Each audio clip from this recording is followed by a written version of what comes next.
ఒక political analyst మనతో రెడీగా ఉన్నారు. ఆయన అడిగి మరిన్ని వివరాలు తెలుసుకుందాం. నర్రా విజయ్ కుమార్ గారు మనతో డిస్కషన్లో లైవ్ డిబేట్లో జాయిన్ అవుతున్నారు. Sir, good afternoon, welcome to the debate sir. Sir, ఇప్పుడు గులాబీ పార్టీ మీటింగ్ మాజీ సీఎం కేసీఆర్ ఆధ్వర్యంలో జరుగుతోంది. ఈ మీటింగ్ని మనం ఎలా అర్థం చేసుకోవచ్చు? పార్టీ ఒక రకంగా క్లిష్ట పరిస్థితిలో ఉన్న వేళ జరుగుతున్న ఈ మీటింగ్ని ఒక పొలిటికల్ అనలిస్ట్గా మీరేం చెప్తారు దాని గురించి? పార్టీకి సంబంధించిన మళ్ళీ ఒక రాజకీయ పార్టీ ఏమైనా ఓటమి అయినటువంటి సందర్భంలో మళ్ళా అధికారంలోకి రావడానికి, మళ్ళా ప్రజల్లోకి వెళ్ళడానికి పార్టీ నిర్మాణం ఏ రకంగా ఉండాలి, పార్టీకి సంబంధించినటువంటి కార్యక్రమాలు ఏంటి అనేది జనరల్గా ఒక రాజకీయ పార్టీ, ప్రతిపక్షంలో ఉన్నటువంటి పార్టీ చేస్తున్నటువంటి కార్యక్రమం. ప్రతిపక్షంలో ఉన్నటువంటిది వాళ్ళ పార్టీకి సంబంధించినటువంటి ఆవిర్భావ దినోత్సవం దగ్గరికి వస్తున్నటువంటి సందర్భం ఏప్రిల్లో ఉన్నది. ఆ సందర్భంగా చేయాల్సినటువంటి కార్యక్రమాలు ఈ సంవత్సరం వాళ్ళ పార్టీకి సభ్యత్వ కూడా చేయించుకోవాల్సినటువంటి అవసరం ఉందని గతంలో చెప్పారు. ఆ సభ్యత్వ నమోదు కార్యక్రమం, అదేవిధంగా పార్టీ బహిరంగ సభకు సంబంధించినటువంటి అంశము, ఇప్పుడు ఇటీవల వచ్చినటువంటి ఎలక్షన్ రిజల్ట్స్, గ్రాడ్యుయేట్ ఎలక్షన్స్ కావచ్చు, టీచర్ ఎలక్షన్స్ కావచ్చు, ఆ రిజల్ట్స్కి సంబంధించినటువంటి అంశంలో కూడా ఒకవైపు పోటీ పెట్టలేదు. బీఆర్ఎస్ పార్టీ పోటీ పెట్టకపోయినా వచ్చినటువంటి రిజల్ట్స్ ప్రధానంగా ఏంది, అధికార పార్టీగా ఉన్నటువంటి కాంగ్రెస్ పార్టీకి యాంటీగా ఉన్నటువంటి వాతావరణం అయితే క్రియేషన్ అయింది. ఆ వాతావరణం కనిపిస్తుంది. దీన్ని మనం పార్టీ పరంగా మన వైపు ఏ రకంగా తిప్పుకోవాల్సినటువంటి అవసరం ఉన్నది. గతంలో తెలంగాణలో పరిపాలించినటువంటి దాన్ని కావచ్చు, ఇప్పుడు పరిపాలిస్తున్న ఇటువంటి తేడాలన్నీ చూయించుకుంటూ పార్టీకి సంబంధించినటువంటి బలోపేతం చేసుకోవాలనేటువంటి అంశాలు, అదేవిధంగా ఎమ్మెల్సీ ఎన్నికలు వస్తున్నటువంటి ఎమ్మెల్యే కోటాలకు సంబంధించినటువంటి ఎమ్మెల్సీ ఎన్నికలు అభ్యర్థి ఫైనలైజేషన్ కూడా ఇందులో అంటే ఆల్రెడీ చేసిన అభ్యర్థి గురించి చెప్పే అవకాశం కూడా ఉండే అవకాశం ఉంది. మొత్తం మీద ఒక రాజకీయ పార్టీ అంటే 15 నెలల కాలం అధికారం పోయిన తర్వాత ఒక ఏడాదిన్నర కాలం అవుతున్నటువంటి సందర్భము, ఆ పార్టీ ఆవిర్భావ దినోత్సవం దగ్గరికి వస్తున్నటువంటి సందర్భము, మేము పరిపాలించినటువంటి సమయంలో ఎలా ఉండే, ఇప్పుడు ఎలా ఉంటుంది అనే అంశాన్ని పూర్తిగా ఒక రకమైనటువంటి సమీక్ష చేసుకుంటున్నటువంటి విధంగానే చూడాల్సినటువంటి అవసరం ఉంది. మొత్తం గతంలో మన ఒక కార్యవర్గ సమావేశం జరిగింది, పార్టీ రాష్ట్ర స్థాయి కార్యవర్గ సమావేశంలో కూడా త్వరలో కొంతమందితో కూర్చొని మాట్లాడి ఇవన్నీ చేసుకుంటామని కూడా ఆ పార్టీ అధ్యక్షుడు చెప్పడం జరిగింది. అందులో భాగంగా ఇది ఒక సన్నాహక సమావేశం లాగానే చూడాల్సినటువంటి అవసరం ఉన్నది. ఇందులో భవిష్యత్తులో చేయాల్సినటువంటి కార్యక్రమాలు, ఇప్పుడు చేయాల్సినటువంటిది, రాష్ట్రంలో ఉన్నటువంటి రాజకీయ పరిస్థితి, బీజేపీ వస్తున్నటువంటి తీరు, ఇవన్నీ అంశాలపై కూడా ఆ పార్టీ ఈరోజు సమావేశంలో చర్చించే అవకాశం కనిపిస్తుంది. నిర్మాణం ప్రధానంగా ఏంటంటే నెక్స్ట్ మళ్ళా అధికారంలోకి ఎలా రావాలి అనేదే ప్రధానమైనటువంటి టార్గెట్గా ఏ రాజకీయ పార్టీకి ఉంటుంది.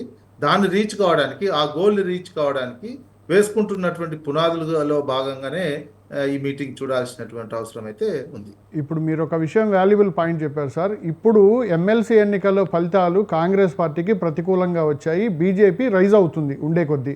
మొన్న ఎంపీ ఎలక్షన్స్ తీసుకున్నా కానీ, అసెంబ్లీ ఎలక్షన్స్ తీసుకున్నా కానీ. అట్ ద సేమ్ టైం బీఆర్ఎస్కి ప్రత్యామ్నాయంగా ఇప్పుడు చూస్తే 2 పార్టీలు కనబడుతున్నాయి. అటు అధికార కాంగ్రెస్, ప్రతిపక్ష బీజేపీ. ఈ రెండింటినీ సమర్థంగా ఎదుర్కొనేలా, సాధారణంగా గులాబీ బాస్ కేసీఆర్ అంటేనే దూకుడైన కార్యాచరణకు మారుపేరుగా చెప్తుంటారు పాలిటిక్స్లో. మీరు చాలాసార్లు చూస్తుంటారు దూకుడైన నిర్ణయాలు.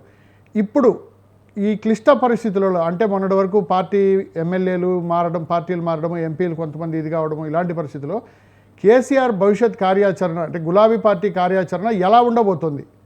మీ అనాలిసిస్ ఏంటి? నా అంచనా ప్రకారం కాంగ్రెస్ ఎదుగుతుంది అనేది ఉండదండి. కాంగ్రెస్ ఇక డౌన్ ఫాలింగే.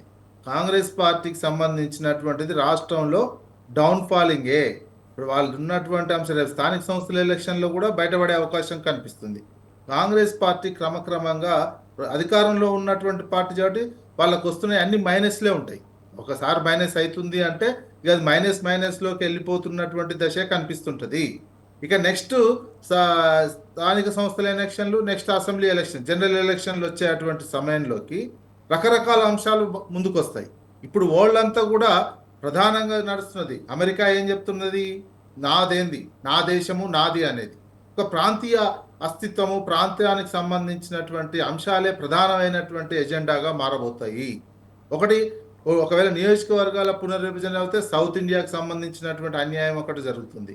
అదేవిధంగా తెలంగాణకు సంబంధించినటువంటి ఇప్పుడు అంటే బీజేపీ అధికారంలో ఉన్న 15 సంవత్సరాలు ఉండేది కేంద్రంలో అధికారంలోకి ఉన్నటువంటి సందర్భంలో బీజేపీ ఏం చేసింది తెలంగాణకు అనేది ఒక క్వశ్చన్ రావడం జరుగుతుంది. ప్లస్ సంకీర్ణ యుగం, ఇప్పుడు సంకీర్ణాలు మళ్ళా నడుస్తున్నటువంటిది. ఇప్పుడు ఆల్రెడీ చంద్రబాబు నితీష్ కుమార్ మీదనే ఆధారపడి కేంద్ర ప్రభుత్వం రన్ అవుతున్నటువంటిది.